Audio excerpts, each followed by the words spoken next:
तो चलिए दोस्तों, आज हम बात करने वाले हैं सीएसपी वर्सेस ईपीएस पोर्टल की। तो दोनों पोर्टल के अंदर आपको क्या कमीशन स्ट्रक्चर सेम मिलने वाला है या फिर अलग अलग कमीशन स्ट्रक्चर मिलने वाले हैं। तो इस वीडियो को अंत तक देखिएगा। इस वीडियो में ही आपको पता चलेगा कि कौन से पोर्टल पे आपको ज्यादा कमीशन मिल रहे हैं, किसमें आपको काम करना चाहिए और किसमें नहीं करना चाहिए। तो चलिए दोस्तों, मेरा नाम है दिवाकर गोस्वामी और आप देख रहे हैं YBS यूट्यूब चैनल। तो आप सभी से यही रिक्वेस्ट रहता है कि अगर आप हमारे चैनल पे नए हैं तो चैनल को सब्सक्राइब कर लीजिएगा, साथ साथ बेल आइकन को प्रेस कर दीजिएगा ताकि और जो भी मैं अपडेट लाऊं सबसे पहले आप तक पहुंच सके।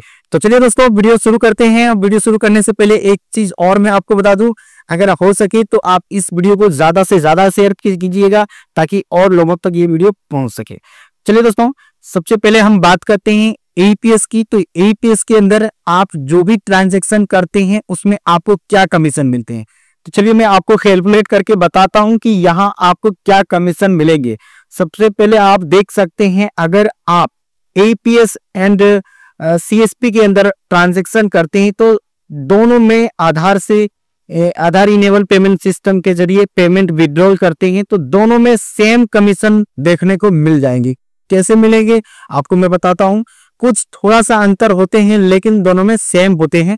सबसे पहले तो आप जब भी आधार इनेबल पेमेंट सिस्टम से कोई भी बैंक के जरिए आप ट्रांजैक्शन करते हैं, चाहे वो प्राइवेट एईपीएस प्रोवाइडर के जरिए आप काम कर रहे हैं, सब में सेम है। लेकिन थोड़ा सा मिस आप लोगों को समझने में है ये कि कहां आपको ज्यादा कमीशन मिलता है।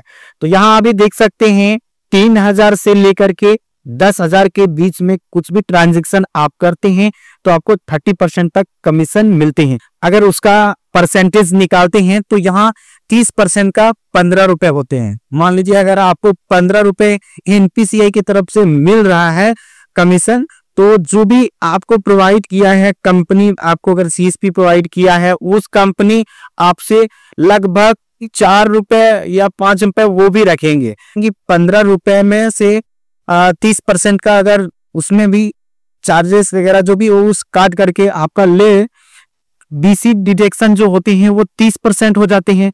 और 30% अगर आपके ट्रांजैक्शन से भी कट जाए तो आपका 15 रुपए में से 4 रुपए 50 पैसा के करीब आपका भी जो यहाँ एवरेज निकलता है परसेंटेज का, तो वो आपका 4 रुपए 50 पैसा के करीब निकलता है। तो आपको क्या मिलता है 11 रुपए 50 पैसा। और बहुत सारे ऐसे भी एईपीएस कंपनीज हैं, प्रोवाइडर हैं जो उसमें से भी आपको कम देते हैं, 10 रुपए या 12 रुपए, इससे ज्यादा नहीं देते हैं। ठीक है, 12 रुपए से कोई ज्यादा आपको नहीं देंगे। बहुत ऐसे नए नए कंपनियां हैं जो उसमें 13 रुपए तक देते हैं, लेकिन ज्यादातर 10 या 12 रुपए तक ही आपको कमीशन मिलेंगे। चलिए अब सीएसपी की बात करें तो सीएसपी में भी सेम यही है, लेकिन दोनों में सेम है। अगर आप एईपीएस के अंदर काम करते हैं, छोटा सा आपका दुकान है या फिर अपने मोबाइल से ही काम कर रहे हैं, शॉप है आपका, साइबर कैफे है, या जो भी आप सीएससी सेंटर चला रहे हैं तो वहां आप एईपीएस का काम करते हैं, तो जो भी कस्टमर आपके पास आते हैं उसका अगर कुछ भी ट्रांजैक्शन एईपीएस के जरिए करते हैं, मान लीजिए 1000 रुपए का ही ट्रांजैक्शन आप करते हैं, तो आप उससे कुछ चार्जेस भी कर लेते हैं, जैसे कि 10 रुपए 1000 रुपए ले लिए उससे कैश में, प्लस आपको जो कंपनी की तरफ से जो परसेंटेज मिलता है 1000 रुपए पे जो भी आपको 30% कमीशन मिलता है, उसमें जो कंपनी काट करके जो आपको कमीशन देता है वो आपको ही मिल जाता है। ठीक है, यानी कि दोनों तरह से यहाँ आपको प्रॉफिट है। और चलिए अब सीएसपी के ऊपर बात करते हैं। तो सीएसपी में भी सेम है, सेम प्रोसेस, सेम आपको कमीशन मिलेंगे, लेकिन उसमें थोड़ा सा क्या है कि उसमें मिनी स्टेटमेंट में भी कमीशन है, एपीएस में भी कमीशन है, लेकिन जो भी आपको सर्विस प्रोवाइडर आपको करवा रहा है, कमीशन जो दे रहा है, उसमें भी टीडीएस वगैरह कट करके कुछ ना कुछ आपको आ ही जाता है, कम आता है।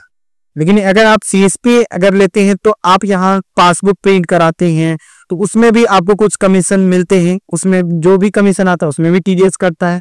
टीडीएस कट करके जो आपके पास आता है वो ले दे करके दोनों में सेम है। थोड़ा सा इसमें अकाउंट ओपनिंग की सर्विसेज मिल जाती हैं और इसमें एपीएस में भी आपको सेम मिलते हैं, उसमें कैश डिपॉजिट मिल जाते हैं, अकाउंट ओपनिंग मिल जाते हैं, प्लस जितने उसके अंदर आपके कस्टमर्स हैं जो मेंटेन कर रहे हैं अकाउंट के अंदर, उसमें कुछ परसेंटेज जो आपको मिलता है वो महीने में एक बार आपको मिलता है। तो सब टोटल ले करके आपको कुछ मिलता है लगभग, आप जितना ट्रांजैक्शन करोगे उसमें तो एक्स्ट्रा आप ले भी नहीं सकते हैं। अगर आप सीएसपी लेते हैं तो सीएसपी में आप कुछ भी ट्रांजैक्शन कर रहे हैं तो उसमें आप एक्स्ट्रा ले भी नहीं सकते हैं। अगर आपका ज्यादातर ट्रांजैक्शन हो रहा है और अगर आप एपीएस चालक हैं, एपीएस पे ही काम कर रहे हैं, तो उसमें आप 1000 रुपए का ट्रांजैक्शन कर रहे हैं तो 10 रुपए का उधर से भी आप प्रॉफिट कर सकते हैं, कस्टमर से डायरेक्ट ले सकते हैं।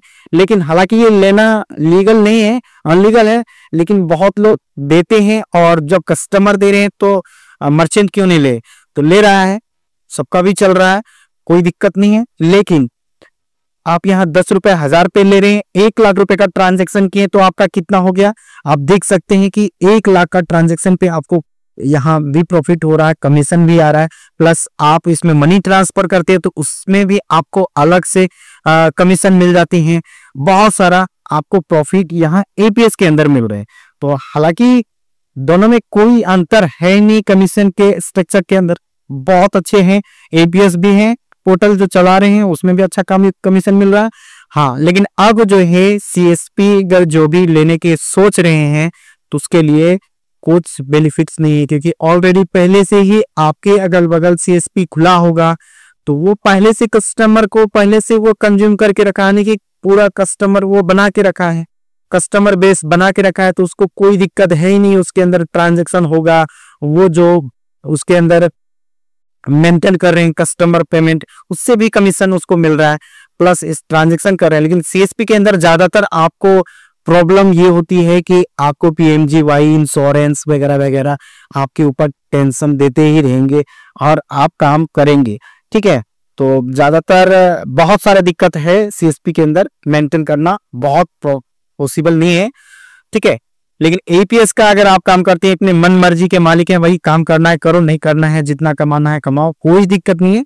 यहाँ आपको और बहुत सारे फीचर्स मिल जाते हैं एक ही पोर्टल पे, तो आप यहाँ एपीएस के साथ भी काम करना चाहिए तो कर सकते हैं। हालांकि आपको हम बता दिए कि दोनों में सेम है, कोई दिक्कत नहीं है।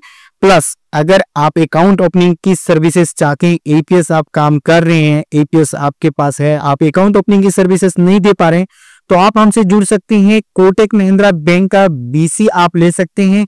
2 दिन के लिए हम ऑफर निकाल के रखा हूं, 1000 रुपए में आपको आईडी हम प्रोवाइड करा देंगे कोटक महिंद्रा बैंक का, जिसमें आप एक अकाउंट ओपनिंग करेंगे तो उसमें आपको 250 से लेकर के 300 रुपए तक कमीशन मिलेंगे और सुपर अकाउंट पे आपको 400 रुपए तक कमीशन दिया जाएगा। तो अभी आप कोटक महिंद्रा बैंक का बीसी के लिए अगर आप हमसे कांटेक्ट करना चाहते हैं तो हमारे ये नंबर पे कॉल कर सकते हैं, व्हाट्सएप कर सकते हैं, और आप अपना पिन कोड हमें शेयर करेंगे। आपके पिन कोड हम चेक करेंगे कि भाई आपके पिन कोड पे सर्विस अवेलेबल होंगे तो मैं आपको प्रोवाइड करा दूंगा, और आईडी पासवर्ड लेकर के आप हर महीने 40 से 50 हजार के इनकम कर सकते हैं। तो चलिए गाइस, आज के इस वीडियो में आपको पता चल चुका होगा कि सीएसपी एंड एपीएस प्रोवाइडर के अंदर क्या कमीशन स्ट्रक्चर रहने वाला है।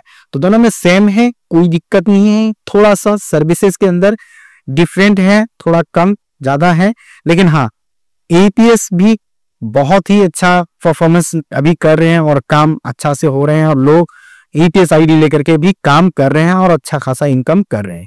तो चलिए दोस्तों, आज के इस वीडियो के अंदर यही जानकारी था। वीडियो आपको अच्छा लगा तो लाइक कर दीजिएगा, और चैनल को सब्सक्राइब नहीं किए तो जल्दी से सब्सक्राइब कर दीजिएगा, ताकि और आने वाली वीडियो की नोटिफिकेशन आप तक आराम से पहुंच जाए।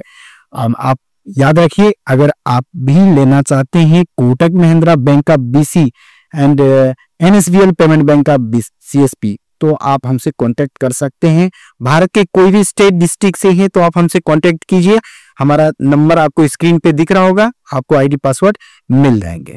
तो चलिए दोस्तों, आज के इस वीडियो के अंदर विदा लेता हूं। धन्यवाद। जय हिंद, वंदे मातरम।